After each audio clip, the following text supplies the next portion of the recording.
Arkadaşlar merhaba. Yine bir ot videosu ile karşınızdayım. Bakalım karşıma hangi otlar çıkacak? Kara indibağının çiçeğini gördüm.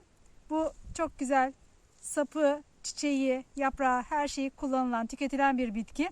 Yine kara indibağı da görürsem toplayacağım. Şimdiden sizlere iyi seyirler diliyorum.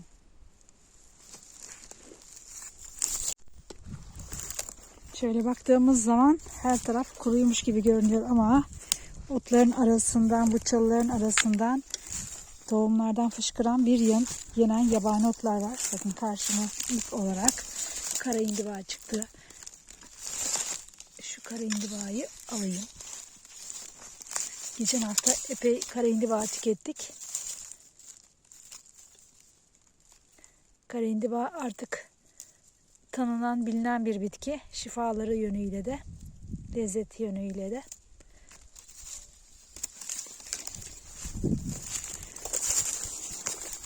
Bakın tazecik sütlüce otu, sütlü diken otu var. Bu çok küçük olunca onu almayı düşünmedim. Burada yine kuzu kulağı otlarımız var. Onu da almayacağım. O da çok daha küçük. Bakın buradaki de çok güzel. Bundan birkaç tane şöyle yaprak alayım. Bunların bakın böyle kırmızı damarları yok. Ama bu da ekşi olan kuzu kulağı otu.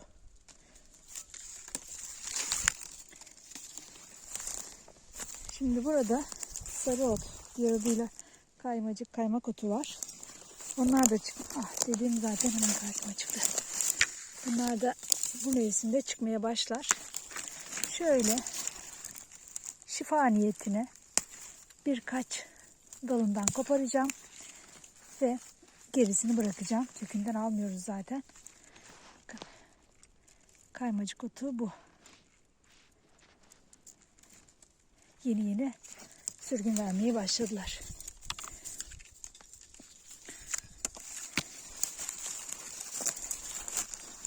Evet, bakın burada da yine labada otumuz var. Ondan da bir iki yaprak alalım. Şöyle çeşit olsun en azından. Tek bir otu toplamaya çıkmadım. Çok fazla olmasa da biraz ot toplamak istiyorum. Ama otlar da çok böyle dikenli otlar burada çok fazla. Çalıları benim yürümeme engel oluyor. Burada sütlüce otumuz var. Bir tane alayım. Şöyle küçük de olsa en azından taze.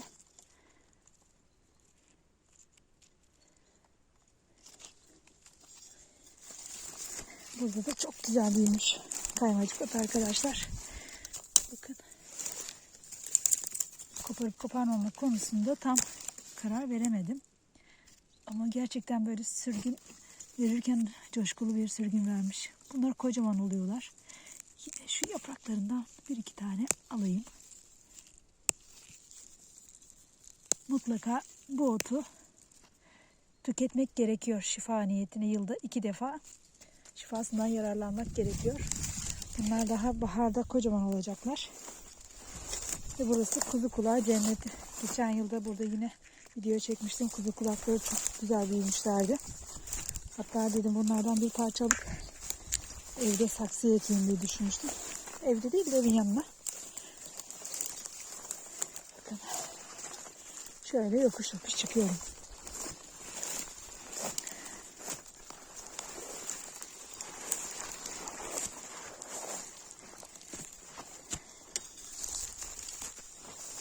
Burada bir kaymacık otumuz var. Hemen şu yaprağını alalım. Bakın çok küçük ama dediğim gibi karışık otları topluyoruz. Şu da öyle.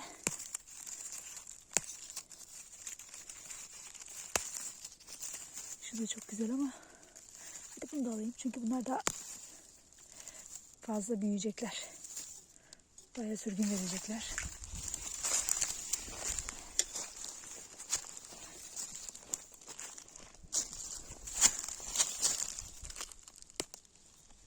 Bu da arkadaşlar tilkişen dediğimiz sarmaşık türlerinden biri. Kocaman şöyle bakın, dikenli bu. Ama tabii çok böyle aşırı batacak türden değil. Yine de dokunulması biraz zor. Asparagus ailesinden şöyle büyüyor. Tazeyken sürgünlerinden toplanıyor.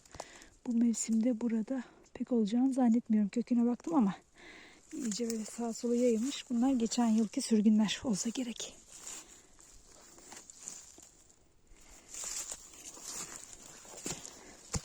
Şöyle yukarıya doğru çıkacağım. Sonra tekrar aşağı ineceğim. Bakın arkadaşlar, burada kara indiba var. Kara indibanın çiçekli hali. Böyle çok güzel çiçekleri var. Soğuk, sıcak dinlemeden bunlar çiçeklerini böyle açarlar.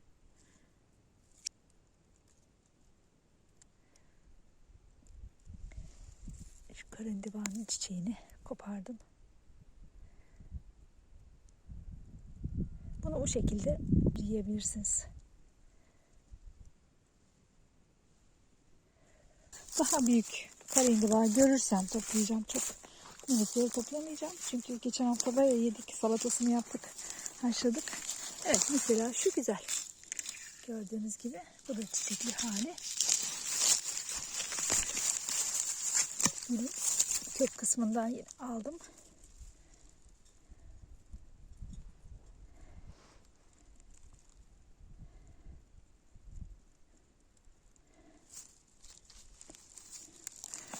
Buralarda böyle kara indibalar da, eski kara indibalar, birkaç yıllık.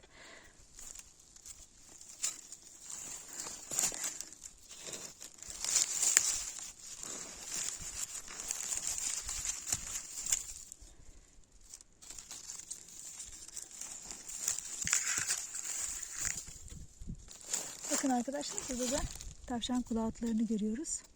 Bunlar küçük. Biraz daha büyümeleri gerekiyor. Şöyle üzerindeki tüyleri de görebiliyorsunuz. Bunlar geçen yılki tohumlardan dökülmüş. Ve o şekilde çıkmışlar. Bakın bunlar da arkadaşlar çayır papatyası. Bunlar da yenir. Şu kara indibayı alalım. Burası biraz kuytu bir yer. Evimizin olduğu yerlerde şu anda çok rüzgar var. Hatta çekim yapamayabilirim diye düşünmüştüm. Aşağılara ineyim, şöyle bir seyredeyim dedim. Burada baktım hiç rüzgar yok. Evet, çok güzel. Yine bir kara indiba. Bunda birkaç tane kök var sanırım. Şöyle.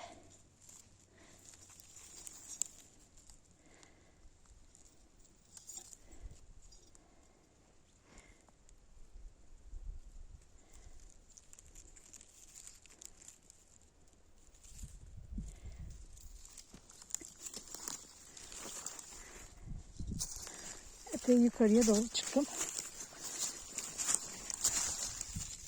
Sotelerde kara indibalar daha iyi büyümüş.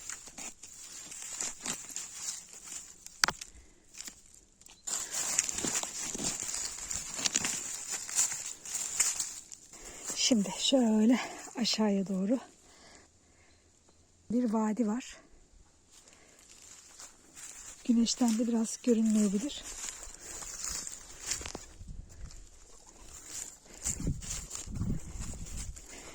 Aşağıya doğru tekrar iniyorum. Bilmiyorum derinlik görünebiliyor mu?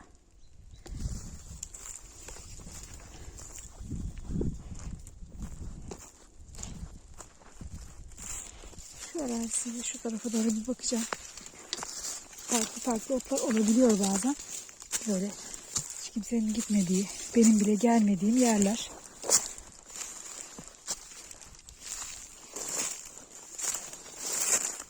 Bakın burası dediğim gibi keyifli bir kara indiba var.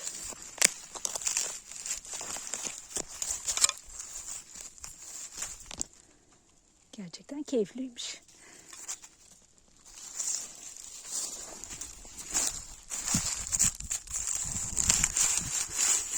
Ormanda, tarlalarda, çayırlık alanlarda, sürülmemiş yerlerde, her yerde, yol kıyılarında kara hindiba yetişir arkadaşlar. Bakın burada şöyle tavşan kulağıdı. Bu biraz daha büyük olsaydı alacaktım ama vazgeçtim. Çünkü başka yerlerden daha büyüklerini görebilirim diye şimdilik dolaşıyorum.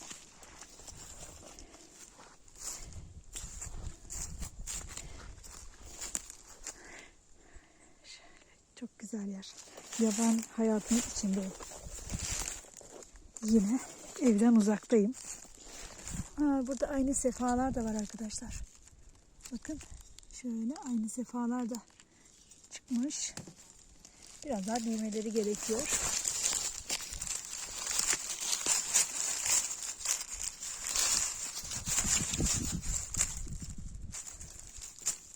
Şurada köy yolu var arkadaşlar.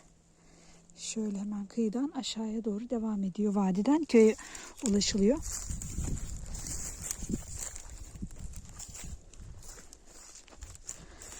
Evet. Şimdi dediğim gibi şu aşağıya doğru ineceğim. Tekrar yukarı doğru çıkacağım. Yukarıda bizim engerek tarlası var. Oradan tekrar yukarıya eve doğru gideceğim. Bir kaymacık otu topladım. Kuzu kulağı otu topladım. Çok az bir miktarda. Bir de topladım. Kara hindiba. Kara hindibalar çok mazlum. Öyle toprak seçmez, iklim seçmez. Her mevsimde çıkarlar. Şimdi tekrar sarı ot dedim. Kaymacık otların olduğu yerdeyim. Dikkatli bakmaya çalışıyorum ki şu kuru otların arasından bazen görünmeyebiliyorlar. Şu güzelliğe bakın. Ya çok güzeller. Bunlar kuzu kulağı. Geçen yılki sürgünleri bunlar. Tohumları kalmamış, üzerinde dökülmüş. Tabi yanlarda bakın böyle minik minik bir yan kuzu kulakları çıkmışlar.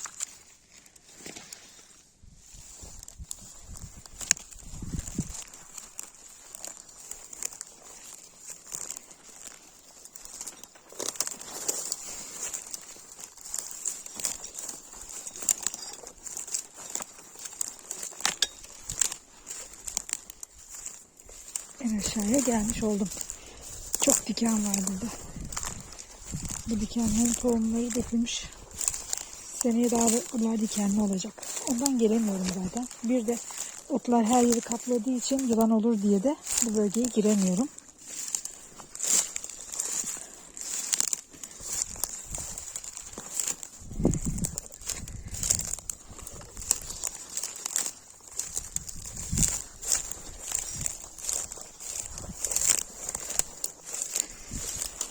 Şimdi yukarı doğru çıkacağım. Burada da tavşan kulağı otları var. Bir iki tane şunlardan alayım.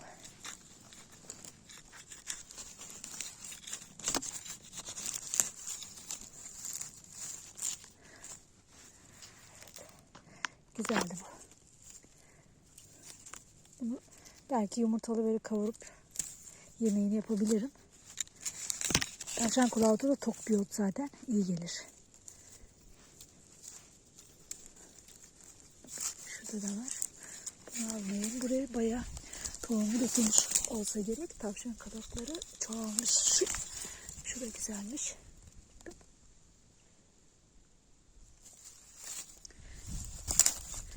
Silen ailesinden bir bitki tavşan kulağı otu arkadaşlar. Hatta gıvışkan otuyla akraba. Bayağı tohum dökülmüş. Bakın arkadaşlar şöyle göstereyim. Minicik minicik tohumlar yayılmış.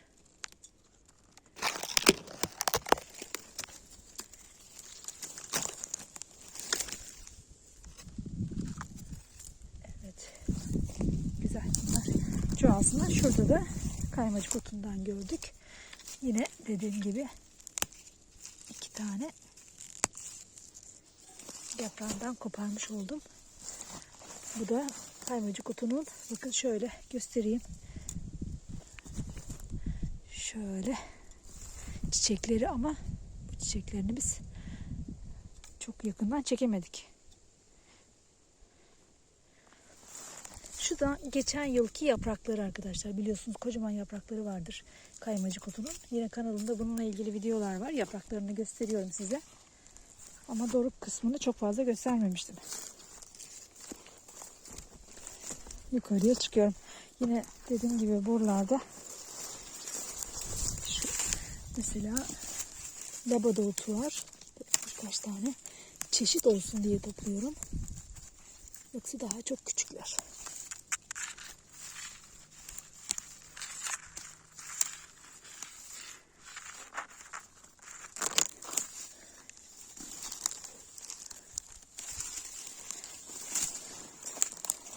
Bu da domuz dikeni arkadaşlar.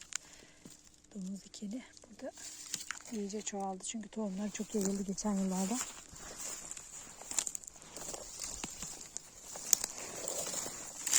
Burada bir tane daha kara indiba var.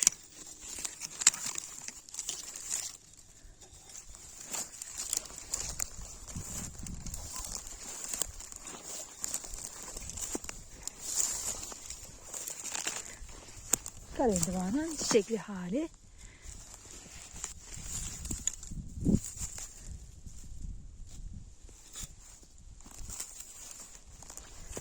Erken ilkbaharda kara indibalar iyice böyle coşarlar. Çiçeklerini açarlar.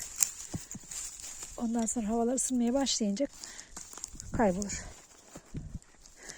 Bakın şu gördüklerinizin hepsi labada otunun tohumları. Burada da geçen günkü videomda da karşılaşmıştık. Bakın kuşburnu.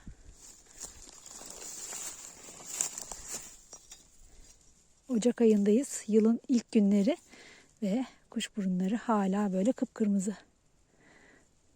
Çok şanslıyım gerçekten bu konuda.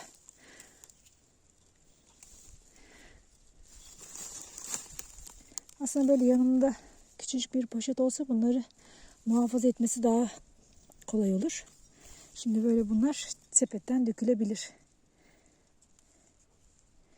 Ben de eldivenimin içine koymuştum geçen sefer.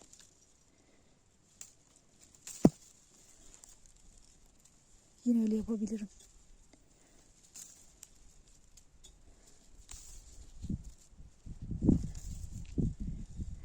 Şunu da alalım. Evet. Yine bakın güzel bir kuşburnu topladık. Aslında şöyle ormana doğru girebilsem oralarda kuşburnları çok daha fazla olur. Şöyle şuralardan girebilsem. Bir ara girmiştim. Sonra orman çalıları iyice büyüyünce vazgeçtim. Bir daha girmedim. Bilmediğim yerler diye. Daha sık ormanlar var çünkü orada.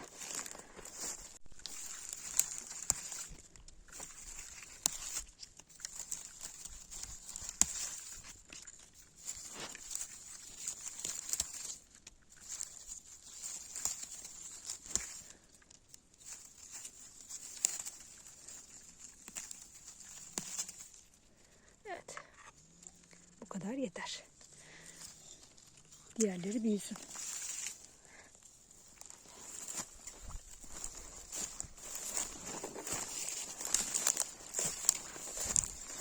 O kadar sakin ki burası arkadaşlar. Ne rüzgar var, ne bir şey. Burada bir dalını aldım, yaprağını. Kaymacık otu. Ve şuradaki çok büyümüş. Bu da kara indiba.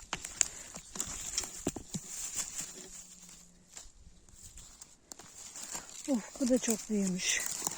Bakın arkadaşlar. Gerçekten o güzel büyümüş. Bundan epey yaprak alabilirim. Kaymacık otu, sarı ot, kaymak otu. Böyle çok değişik isimleri olan. Haşladığımız zaman salatasını yaparken de arkadaşlar sarı süt verdiği için sarı ot deniyor buna.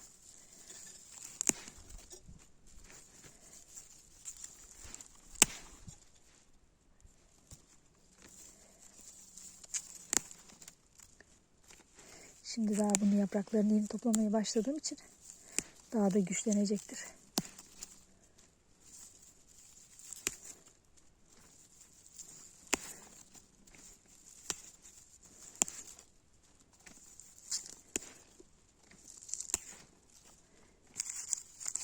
Gördüğünüz gibi bıçakla böyle dibinden kesmedim. Çok yıllık bir bitki. Köküne zarar vermek istemedim. Bu yapraklarını kopardığımız zaman da daha da güçlü çıkacaktır bu kaymacık otu. Bakın şöyle.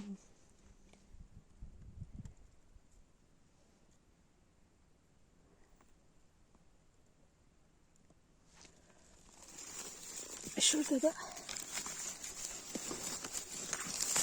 güzel bir karındıba. Fazla dipten çıkaramıyorum. Buralar çünkü sürülmemiş yerler. Ve toprak da biraz daha sert.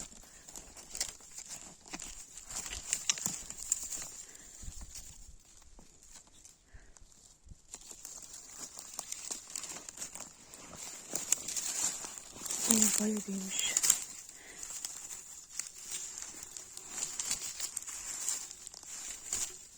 Arkadaşlar gördüğünüz gibi otlarımı topladım. Karışık otları öyle kavurup yumurtalı yemeğini yapacağım. Başka videoda görüşmek üzere. Hoşça kalın.